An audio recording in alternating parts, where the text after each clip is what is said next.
Hello students, welcome to our YouTube channel English classes by Ashok sir. आप सबों को हमारे YouTube channel English classes by Ashok sir Chhapra में स्वागत है। स्टूडेंट्स, हम लोग आज टाइम इन टेंस की सीरीज में आगे पढ़ेंगे सिंपल पास्ट टेंस। इसके पहले वाले वीडियो लेक्चर में मैं आपको प्रेजेंट परफेक्ट कंटिन्यूअस टेंस तक पढ़ा दिया था। तो देखिए, हम लोग पढ़ेंगे पास्ट इंडेफिनिट टेंस या इसको हम कहते हैं सिंपल पास्ट टेंस। तो देखिए, पास्ट इंडेफिनिट टेंस का यूसेज हम कैसे करते हैं इस पर हम लोग समझेंगे। देखिए, तो पास्ट इंडेफिनिट टेंस का स्ट्रक्चर होता है subject plus V2 plus object. ये क्या हुआ? Subject plus V2 plus object. ये हमारा हुआ, इसका स्ट्रक्चर होता है। अब देखिए स्टूडेंट्स, ये जो स्ट्रक्चर है इसमें आप ध्यान दीजिएगा, ये सब जितना है सबका सब क्या है? V2 है। हेड हमारा V2 है, वाजवेयर हमारा V2 है और डीड हमारा V2 है। तो देखिए स्टूडेंट्स, इसमें हेड के बाद ऑब्जेक्ट आएगा। हेड के बाद क्या ऑब्जेक्ट आएगा? ये भी हमारा सिंपल पास्ट टेंस या पास्ट इंडेफिनिट टेंस होगा। ये स्टेट ऑफ पोजीशन होता है। स्टेट ऑफ पोजीशन मतलब ये दर्शाता है कि सब्जेक्ट के पास क्या है, अधिकार को दर्शाता है कि सब्जेक्ट के पास क्या है। ये क्या बताता है? सब्जेक्ट के पास क्या है। ठीक है। वाज वेयर के बाद कंप्लीमेंट आता है। स्टूडेंट्स, कंप्लीमेंट की चर्चा होगी। कंप्लीमेंट जो होता है नाउन या एडजेक्टिव होता है, जैसे सब्जेक्ट कंप्लीमेंट, ऑब्जेक्ट कंप्लीमेंट, इसकी चर्चा होगी आगे। अब देखिए, तो वाज वेयर के बाद कंप्लीमेंट आता है, ये स्टेट ऑफ बीइंग बताता है। दैट मीन्स ये बताता है कि सब्जेक्ट, सब स्टेट ऑफ बीइंग बताता है कि सब्जेक्ट क्या है। ये बताता है सब्जेक्ट के पास क्या है, ये बताता है सब्जेक्ट क्या है। ये डीड देखिए, डीड हमारा V2 है। कोई भी एक्शन वर्ड को हम ले सकते हैं, यहाँ कोई भी एक्शन वर्ड को ले सकते, डीड, एट, रोट, कोई भी वर्ड को ले सकते हैं। इसके बाद ऑब्जेक्ट आता है, ये एक्शन को दर्शाता है। एक्शन दो कैटेगरी का होगा, डूइंग नेचर और हैपनिंग नेचर। डूइंग नेचर मतलब वो एक्शन करता है तो डूइंग नेचर, या उस पर कोई एक्शन होता है तो हैपनिंग नेचर। ये देखिए, ये वर्ब चैप्टर में अधिक अच्छी से क्लियर होगा कि सब्जेक्ट क्या है, सब्जेक्ट के पास क्या है। ठीक है। तो ये चलिए, ये हमारा स्ट्रक्चर हुआ। जैसे इस स्ट्रक्चर पर देख लेते हैं। मान लीजिए कि स्टूडेंट्स, हम लिखते हैं कि ही हैज ए काऊ। यदि हम लिख देते हैं ही हैज ए काऊ, हम कहते हैं कि आप इसको देखिए कौन सा टेंस है। तो कौन सा टेंस है? तो हैज हमारा क्या है? वर्ब का फिफ्थ रूप है। हैज क्या है? वर्ब का फिफ्थ रूप। और वर्ब का फर्स्ट रूप या फिफ्थ रूप होता है तो कौन सा टेंस होता है? Simple present tense. तो टेंस को पकड़िए, तो ये हमारा सिंपल प्रेजेंट टेंस है। देखिए, हैव का हमारा वर्ब का हमारा जो पांच गो रूप होता है, V1, V2, V3, V4, V5, इसमें हैज क्या हैव का कैटेगरी चलता है, हैव, उसके बाद हैड, हैविंग और हैज। ऐसे होता है, वर्ब का पांच गो रूप होता है। ठीक है। तो ये वर्ब का पांच फॉर्म होता है। इसकी इसकी चर्चा हम पहले भी कर दी है। तो ये फर्स्ट रूप हुआ, फिफ्थ रूप हुआ, तो ये क्या हुआ? हमारा present, simple present tense. Suppose that students, इसको आपको यदि पैसिव बनाना हो, तो देखिए स्टूडेंट्स, इसको यदि पैसिव बनाना हो तो बहुत से स्टूडेंट्स कहते हैं कि बहुत सा ऐसा बच्चों के द्वारा ऐसा कहा समझा जाता है कि इसका पैसिव होगा ही नहीं। देखिए स्टूडेंट्स, इसका भी पैसिव होगा। कैसे पैसिव होगा? ये कौन सा टेंस है? सिंपल प्रेजेंट टेंस है। तो सिंपल प्रेजेंट टेंस है, क्योंकि देखिए इसका ए काऊ जो है ऑब्जेक्ट है। जैसे ही हैज ए काऊ, तो यदि हम सब्जेक्ट के वर्ब के साथ क्या लगाकर प्रश्न करते हैं, क्या लगाकर प्रश्न करते हैं या किन्हें लगाकर प्रश्न करते हैं, उसके जवाब में जो शब्द आता है उसका ऑब्जेक्ट होता है। जैसे क्या है उसके पास, क्या है उसके पास? तो गाय। तो गाय हमारा ऑब्जेक्ट हो गया। तो इसका जब पैसिव बनाइएगा तो ये काऊ इसको कर दीजिएगा ऐसे, ये काऊ। इसके बाद ये सिंपल प्रेजेंट टेंस में ईजे मार लगता है, ईज, ये काऊ ईज। ये हमारा वर्ब का फिफ्थ रूप है। या वर्ब पैसिव में क्या लगता है? वर्ब का थर्ड फॉर्म। तो has, have, had, having, has. तो थर्ड फॉर्म क्या है? हैड। तो ये cow is had by him, ऐसे हो जाएगा। ये cow is had by him, ये हमारा हो जाएगा आपका इसका पैसिव। उसी तरह स्टूडेंट्स देखिए, जैसे यही हम कर दें ऐसे कि ही हैड ए काउ, तो ही हैड ए काउ कर दें, तो ये कौन सा टेंस? हैड हमारा देखिए V2 हो गया। तो ये कौन सा टेंस हुआ? Simple past tense. ये कौन सा टेंस हुआ? Simple past tense. तो इसको यदि हम पैसिव बनाएंगे, इसको यदि पैसिव बनाएंगे तो सेम इसी तरह से, ये काऊ क्या हो जाएगा? ये काऊ। उसके बाद हमारा क्या आता है? ये क्या है? Simple past tense. तो सिंपल पास्ट टेंस में क्या आता है? वाज या वेयर। ये काऊ वाज। आवाज वेयर का हमारा फॉर्म कैसे चलता है? भी, बी, वाज या वेयर प्लस बीन, बीइंग और इज, एम, आर। ऐसे इसके पहले भी आपको हम चर्चा कर दिए हैं। ये हमारा वर्ब का 5 गो रूप होता है। बी वाज वेयर वर्ब का दूसरा रूप, बीन तीसरा, बीइंग चौथा, इज एम आर पांचवा। इसकी पहले भी चर्चा हो गया था। क्या पैसे बन जाएगा? ये cow was hired by him.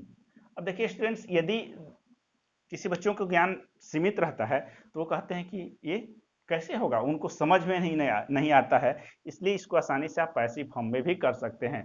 तो ये जो हुआ हमारा, ये जो वर्ब से रिलेटेड है कि इसको हम पकड़ लेंगे कि हाइड भी हमारा क्या है, V2 होता है, वाजवेयर भी V2 होता है और डीड भी V2 होता है। अब रही बात कि इस टाइम एंड टेंस में हमको देखना है कि हम पास्ट इंडेफिनिट टेंस का प्रयोग कहाँ करते हैं।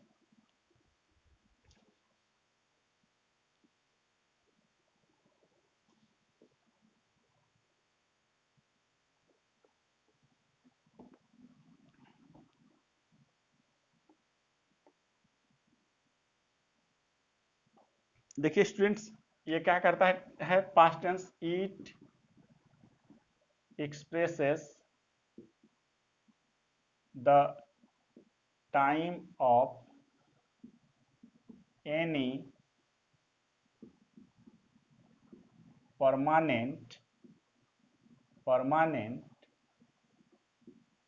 या frequent it expresses the time of any permanent या frequent action of remote या distance past। देखिए, it expresses the time of any permanent या फ्रीक्वेंट एक्शन ऑफ रिमोट या डिस्टेंस पास्ट। ये क्या होता है? ये परमानेंट या फ्रीक्वेंट एक्शन को रिमोट के, डिस्टेंस पास्ट के, मतलब पास्ट के परमानेंट या फ्रीक्वेंट एक्शन को दर्शाता है। तो पास्ट के परमानेंट या फ्रीक्वेंट एक्शन को दर्शाता है, उसके लिए हम पास्ट इंडेफिनिट टेंस का प्रयोग करते हैं। मतलब क्या करते हैं, इस टेंस का प्रयोग पास्ट के इस टेंस का प्रयोग रिमोट या डिस्टेंस पास्ट के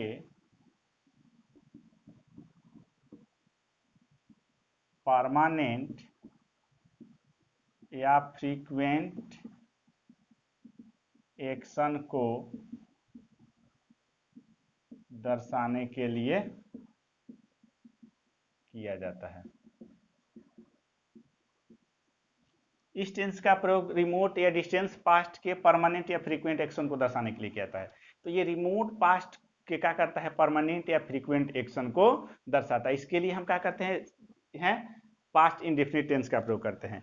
देखिए, ऐसे नोट में आप इसको क्लियर कीजिएगा, ऐसे वाक्य में सामान्यतः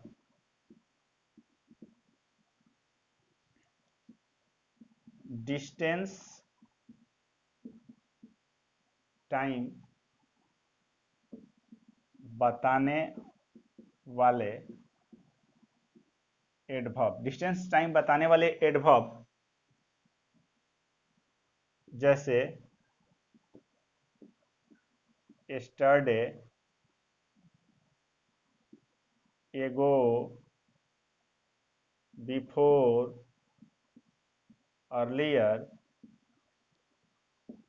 in 2005, ठीक है, previous day,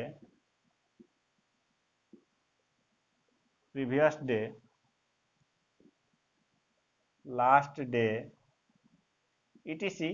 ऐसे ये क्या होता है, ऐसे वाक्य में समांतर डिस्टेंस टाइम बताने वाले एडवर्ब जैसे yesterday, ago, before, earlier, in 2005, previous day, last day, past day, ये बहुत सा रिमोट टाइम बताने वाले एडवर्ब ऑफ टाइम होते हैं, ये लगा होता है। तो इससे हमें क्या मिल जाता है, एक क्लू मिल जाता है कि हम यहाँ simple past tense, past indefinite tense का प्रयोग करेंगे। देखिए आगे देखते हैं स्टूडेंट्स।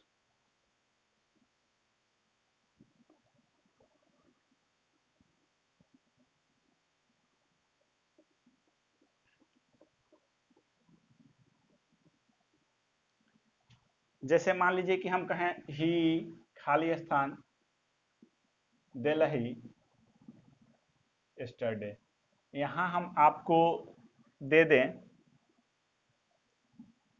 गोज या वेंट।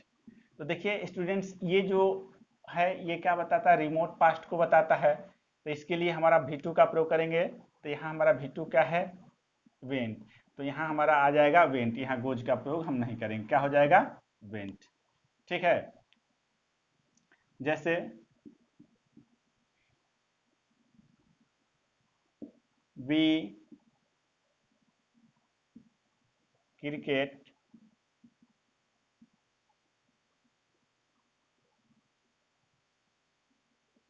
वी क्रिकेट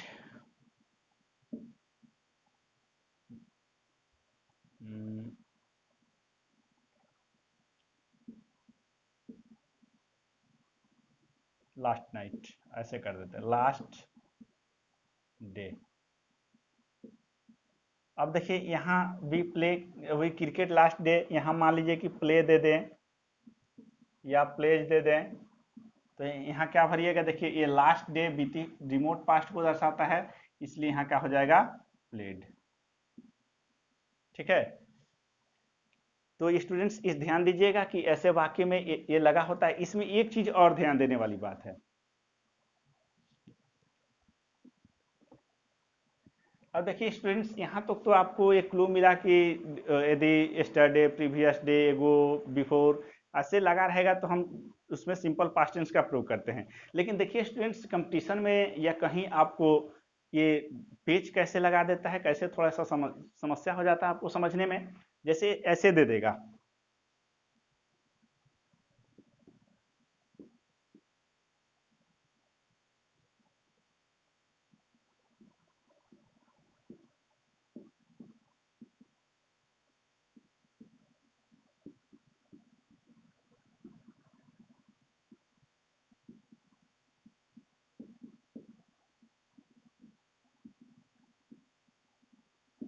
अब देखिए स्टूडेंट्स, आपको इसमें ये जो है स्टडी यहाँ भी लगा है, स्टडी यहाँ भी लगा है। यहाँ आपका लिए ऑप्शन रहेगा प्लेड या वाज प्लेइंग। मान लीजिए कि ऐसे दे दें।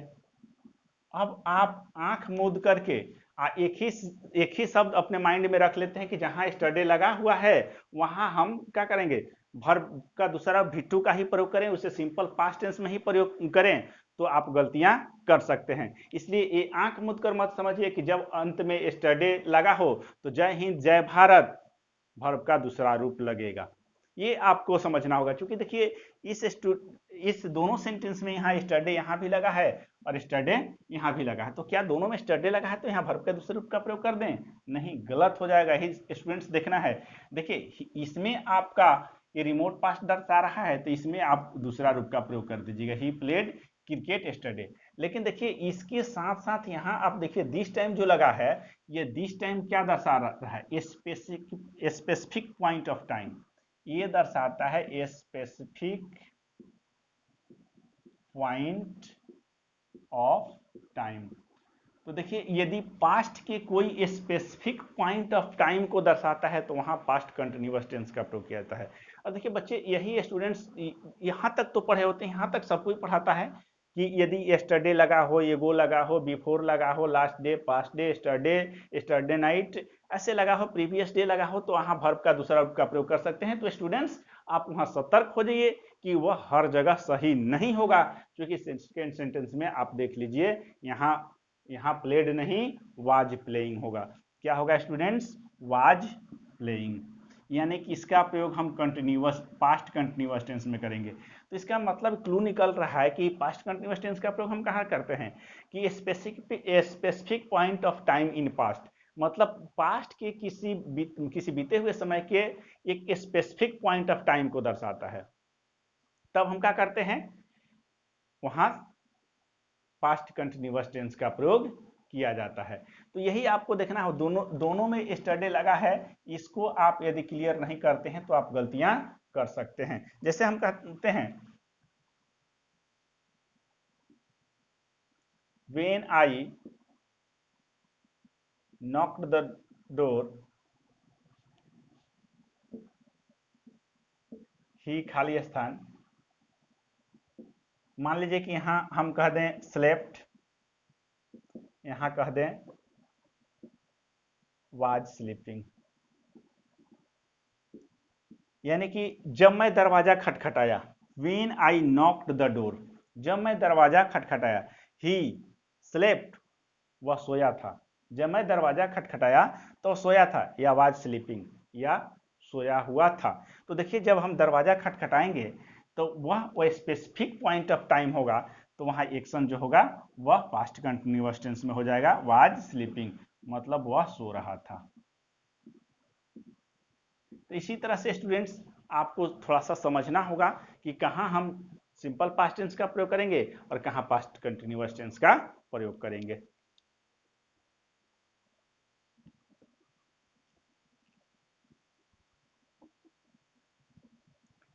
उसी प्रकार मान लीजिए कि स्टूडेंट्स हम कह देते हैं ही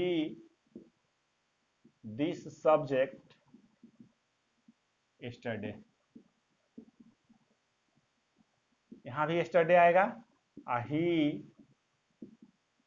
this subject yesterday, this subject at 5 PM yesterday.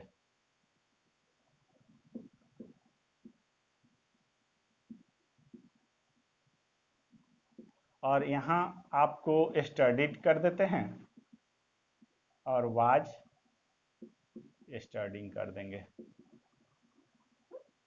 अब देखिए स्टूडेंट्स, यहाँ भी स्टडे लगा हुआ है और यहाँ भी स्टडे लगा हुआ है, तो आप इस स्टडे को देख करके जय हिंद जय भारत कह करके आप V2 का प्रयोग कर दीजिएगा, तो आपका की गलती होगी कि हम स्टडे देख करके V2 का प्रयोग नहीं कर सकते। देखिए इसमें तो आप V2 का प्रयोग कर देंगे स्टडीड, क्योंकि ये क्या बता रहा है, रिमोट पास्ट, ये रिमोट पास्ट बता रहा है, लेकिन ये रिमोट पास्ट का ये स्पेसिफिक पॉइंट ऑफ टाइम बता रहा है।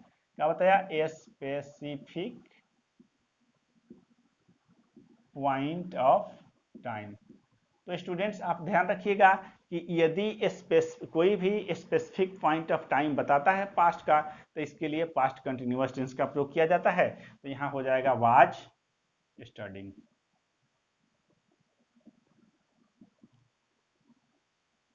देखिए सिंपल सा है कि he was studying this subject at 5 PM yesterday, यानी कि वह 5 बजे इस सब्जेक्ट को स्टडी कर रहा था। तो ये स्पेसिफिक पॉइंट ऑफ टाइम के लिए हम कंटिन्यूअस टेंस का प्रयोग करते हैं, पास्ट कंटिन्यूअस। आगे देखते हैं students,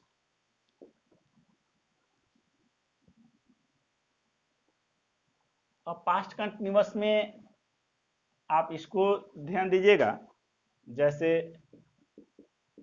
it is time,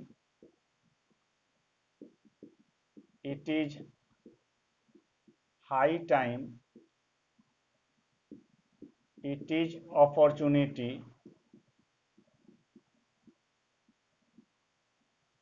it is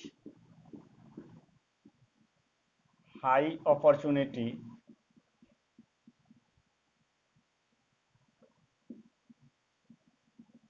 it is opportunity, it is high opportunity, it is about time। ये सब जैसे आता है तो आप ध्यान दीजिएगा, it is time, it is high time, it is opportunity, it is high opportunity, it is about time. ये आता है तो समझिए कि इसके बाद यदि सब्जेक्ट हो तो वर्ब का दूसरा रूप और ऑब्जेक्ट लगेगा, वर्ब का दूसरा रूप का ही प्रयोग किया था। यदि इसके बाद सब्जेक्ट हो तो वर्ब का दूसरा रूप ही आएगा, ठीक है। इसका मतलब होता है, इसका मतलब होगा कि अब समय आ चुका है, इसका मतलब होगा अब समय आ चुका है, या इसको हम कह सकते हैं समय पहले ही निकल चुका है, समय पहले ही निकल चुका है। इसका मतलब समय पहले भी, अब समय आ चुका है या समय पहले ही निकल चुका है। तब इस सब जितना है, it is time, it is high time, it is opportunity, it is high opportunity, it is about time, इसके बाद सब्जेक्ट प्लस वर्ब के दूसरा का प्रयोग किया जाता है। जैसे स्टूडेंट्स हम कहें it is time to play cricket. It is time to play cricket. Students यहाँ ध्यान रखिएगा, इट इज टाइम यहाँ से यहाँ तक तो आ गया, लेकिन ये हमारा इन्फिनिटिव हो गया। तो इन्फिनिटिव तो जब इन्फिनिटिव आ गया तो कोई बात नहीं, लेकिन इसके बाद यदि सब्जेक्ट आएगा तो वर्ब के दूसरा रूप का प्रयोग करेंगे। इसका मतलब it is time to play cricket, यह खेलने का समय है। जैसे स्टूडेंट्स इसका मतलब हो जाएगा यह खेलने का समय है। अब देखिए स्टूडेंट्स, इसी तरह it is time to play cricket, यह क्रिकेट खेलने का समय है। यह क्रिकेट खेलने का समय है। यह क्रिकेट खेलने का समय है। इसी तरह कहें कि it is time to speak English, यह अंग्रेजी बोलने का समय है। It is time to go to market, यह बाजार जाने का समय है। It is time to sing a song, यह गीत गाने का समय है। It is time to take medicine, यह दवा लेने की समय है। ऐसे हम बहुत सा यूज कर सकते हैं यूसेज। तो देखिए ये इन्फिनिटिव होगा तो, लेकिन यही इसके बाद यदि सब्जेक्ट प्लस वर्ब, सब्जेक्ट आ जाता है तो वर्ब का दूसरा रूप ही आएगा। इसका मतलब होगा समय पहले ही निकल चुका है।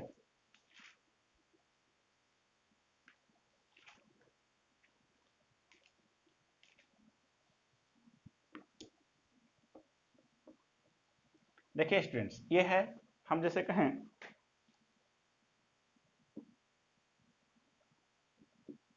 इट इज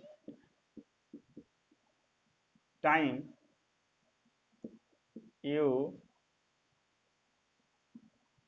यहां मान लीजिए दे दें योर होमवर्क। इस यहां भरने के लिए हम दे दें कंप्लीटेड, ठीक है, हैज कंप्लीटेड, ठीक है, वाज कंप्लीटिंग। सर चलिए इतने देखते हैं, ऐसे दे दें तो देखिए इट इज टाइम जब आ गया तो इट इज टाइम के बाद ये क्या है, सब्जेक्ट। और इट इज टाइम के बाद जब सब्जेक्ट आ जाता है तो यहाँ वर्ब का दूसरा रूप, तो यहाँ कंप्लीट होगा कि कंप्लीटेड होगा, तो ये completed. It is time you completed your homework, मतलब समय आ चुका है, समय आ चुका है, अब तुम्हें अपना होमवर्क कंप्लीट कर लेना चाहिए। देखिए इसका मतलब होगा समय आ चुका है, समय आ चुका है, अब तक तुम्हें अपना गृह कार्य पूरा कर लेना चाहिए था। यह हुआ कि समय आ चुका है, अब तक तुम्हें अपना गृह कार्य पूरा कर लेना चाहिए था। इट इज टाइम, चाहे समय हो चुका है, अब तक तुम्हें अपना गृह कार्य पूरा कर लेना चाहिए था। तो देखिए ऐसा सेंस होता है चाहिए था, इसके बदले हम शुड हैव कंप्लीट भी कर सकते हैं, शुड हैव कंप्लीटेड, इसके बदले हम शुड हैव कंप्लीटेड भी कर सकते हैं। इसी तरह और देखते हैं students,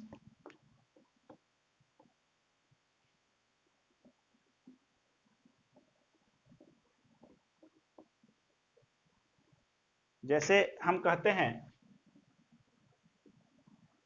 it is high opportunity, it is high opportunity U A job, यहाँ गेट या गॉट कर देते हैं। तो देखिए स्टूडेंट स्वाभाविक है, इट इज हाई अपॉर्चुनिटी के बाद यहाँ सब्जेक्ट आ गया तो वर्ब टू का प्रयोग आप गेट नहीं गॉट का प्रयोग करेंगे, यू गॉट ए जॉब। इसका मतलब होगा समय अवसर पहले ही निकल चुका है, इसका मतलब होगा अवसर अवसर पहले ही निकल चुका है, अवसर पहले ही निकल चुका है, अब तक तुम्हें जॉब मिल जाना चाहिए था, अब तक तुम्हें जॉब मिल जाना चाहिए था। देखिए स्टूडेंट्स, ऐसा होगा, अवसर पहले ही निकल चुका है, अब तक तुम्हें जॉब मिल जाना चाहिए था। यहाँ इसका मतलब क्या हुआ कि सब्जेक्ट के बाद हम क्या लिखेंगे, वर्ब का दूसरा रूप। जैसे हम कहते हैं it is high time you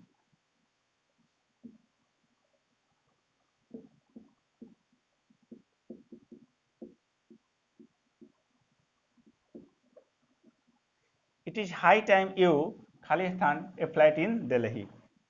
यहाँ हम आपको टेक कर दें या टू कर दें, क्या कीजिएगा? तो देखिए students, it is high time, it is high time के बाद सब्जेक्ट आ गया, स्वाभाविक है। It is time, it is high time, it is opportunity, it is high opportunity, it is about time के बाद यदि सब्जेक्ट आता है तो आंख मूंद कर वर्ब का दूसरा रूप का प्रयोग कीजिए, took. It is high time you took a flight in Delhi. ठीक है, यानी कि समय, अब समय हो चुका है, अब तक तुम्हें दिल्ली में फ्लैट ले लेना चाहिए था। समय बहुत ही निकल चुका है, ऐसे भी कर, समय बहुत ही निकल चुका है, अब तक तुम्हें बॉट कर देते हैं,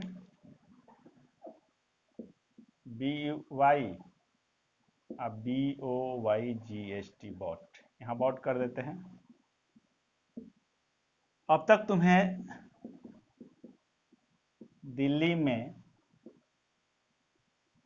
फ्लैट खरीद लेना चाहिए था, फ्लैट खरीद लेना चाहिए था। देखिए स्टूडेंट्स, इसमें क्या करेंगे, it is high time you bought A flat in Delhi. समय पहले ही निकल चुका है, अब तक तुम्हें दिल्ली में फ्लैट ले लेना चाहिए था।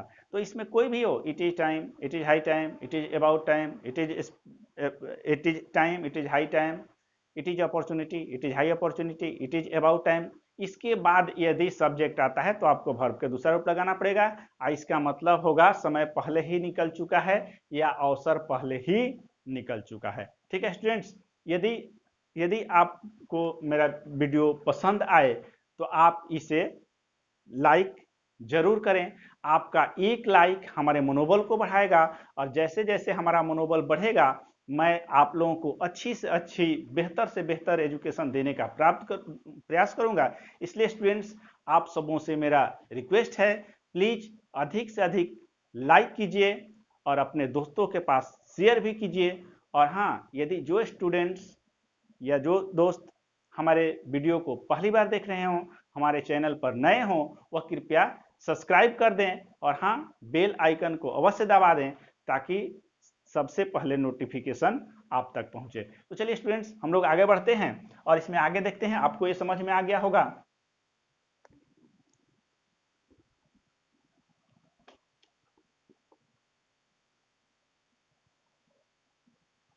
अब देखिए स्टूडेंट्स, इसमें हैबिचुअल एक्शन, पास्ट के आदत को दर्शाने के लिए भी हम क्या करते हैं, past simple past indefinite tense का प्रयोग करते हैं। इसका मतलब हुआ habitual action in the past, यानी पास्ट के आदत को बताने के लिए, यानी कि पास्ट के आदत को बताने के लिए हम पास्ट के आदत को बताने के लिए पास्ट इंडेफिनिट टेंस का प्रयोग किया जाता है। पास्ट की आदत को बताने के लिए पास्ट इंडेफिनिट टेंस का प्रयोग किया जाता है। अब देखिए, पास्ट की आदत है, जैसे बचपन में मैं क्रिकेट खेला करता था, जैसे दे सकते हैं, जैसे इन माई चाइल्डहुड आई खाली स्थान प्ले क्रिकेट। तो देखिए स्टूडेंट्स, यहाँ आप, यहाँ जो है, आप यहाँ यूज टू का भी प्रयोग कर सकते हैं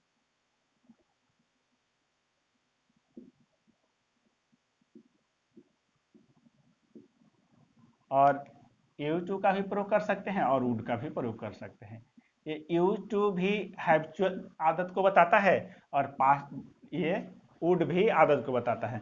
बचपन में, इन माई चाइल्डहुड, बचपन में मैं क्रिकेट खेला करता था, बचपन में मैं क्रिकेट खेला करता था। ठीक है, तो I in my childhood I use to play cricket, चाहे आई वुड प्ले क्रिकेट, दोनों सही है। ठीक है स्टूडेंट्स, इसके बाद देखिए, इसके बाद यदि हम कहें जैसे इसमें एक दे सकते हैं नोट में कि आदत को बताने के लिए एडवर्ब ऑफ फ्रीक्वेंसी, देखिए आदत को बताने के लिए adverb of frequency,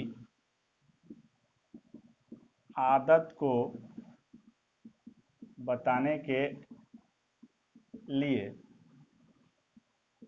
adverb of frequency, adverb of frequency जैसे ऑलवेज,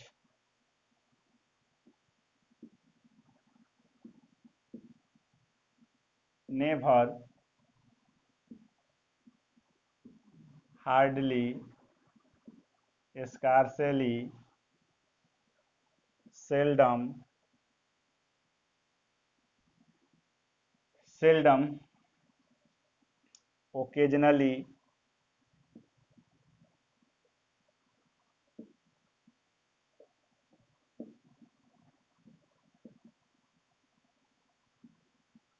जनरली, इटीसी इत्यादि लगा रहता है।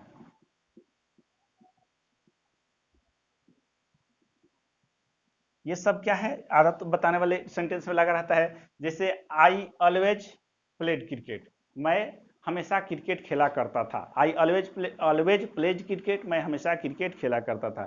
तो habitual action in past time, बीते हुए समय की आदत हो गया। ठीक है, चाहे हम कह सकते हैं कि आई यूज टू प्ले क्रिकेट, चाहे आई वुड प्ले क्रिकेट, सबका मतलब हुआ आदत। आगे देखते हैं स्टूडेंट्स,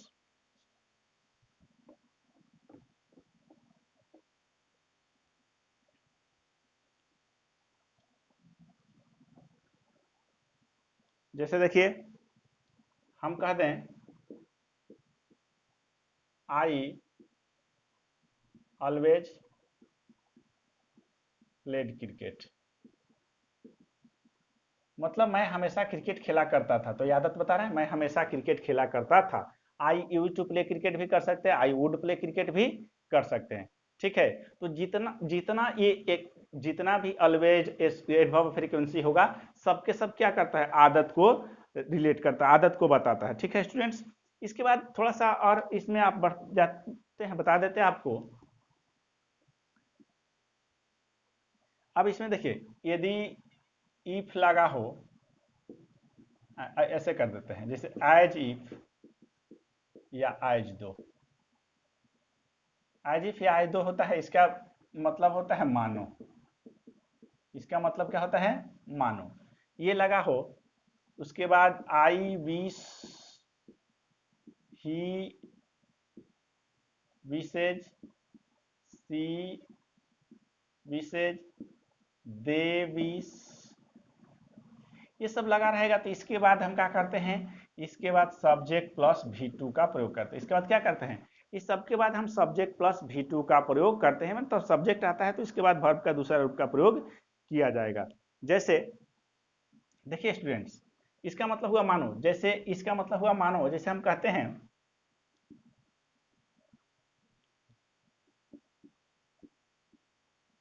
बुला चौधरी स्विम्स एज इफ, या एज दो, ये सब्स्टिट्यूट है, कोई भी प्रयोग कर सकते हैं स्टूडेंट्स, एज इफ या एज दो। बुला चौधरी स्विम्स एज इफ या एज दो सी वर अ फिश,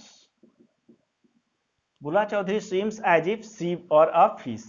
तो देखिए यहाँ सी के बाद हमारा वाजवेयर क्या था, वर्ब का दूसरा रूप। इसका मतलब है बुला चौधरी ऐसी तैरती है मानो वह एक मछली है, बुला चौधरी ऐसी तैरती है मानो एक मछली हो। तो जब एज इफ या एज दो आता है, इसके बाद सब्जेक्ट प्लस वर्ब का दूसरा रूप होगा। इसका मतलब हुआ बुला चौधरी ऐसे तैरती है मानो वह एक